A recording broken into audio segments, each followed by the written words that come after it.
Okay, we're live once again. There was a bit of a technological problem. I got about a few minutes into the last one. I'm going to start completely again. Okay, so first of all, I want to thank Lizzie Daly for hosting this and for uniting all of us, providing places for young people and for old people to come and be educated.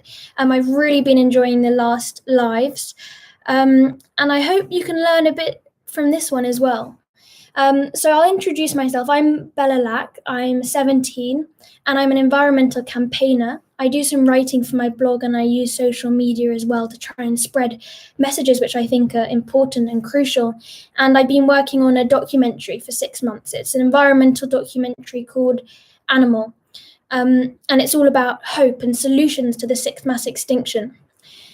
So I'm also today going to sort of be acting as a teacher, but I'm not usually a teacher. I'm usually the one being taught. So I'm going to ask you to please all share your thoughts in the comments, analyze what I'm saying, contribute, say whatever you want, because this is really more of a discussion and I'd love to hear your thoughts. What I'm going to be doing is I wrote a blog the other day about what I think we can learn from the coronavirus crisis and how that relates to the environmental crisis.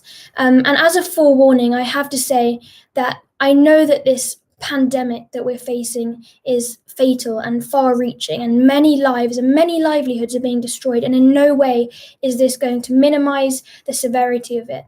But I think, as humans, we learn our best when we're being challenged, and right now we're definitely being challenged. So this is a really, really great opportunity to just, whilst we're at home, to take a step back and to reevaluate what's important to us. And you're back. Thank you for sticking with us, for being resilient. As a disclaimer, it's going to be a serious topic, but we're going to try and put a positive spin on it. And at the end, I'm going to be sharing some surprise stories with you as well, which I think relate to it.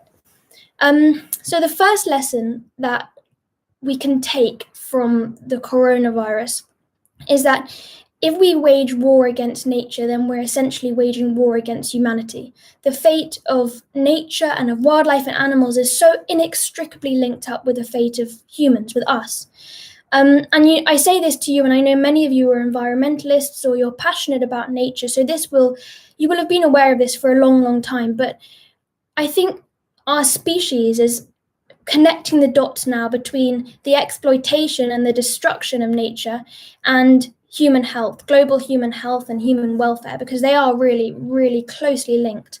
And you can see that because many of the pandemics we faced, Ebola, SARS, bird flu, and now this COVID-19 are all zoonotic. And zoonotic means obviously transferred from non-human animals to humans.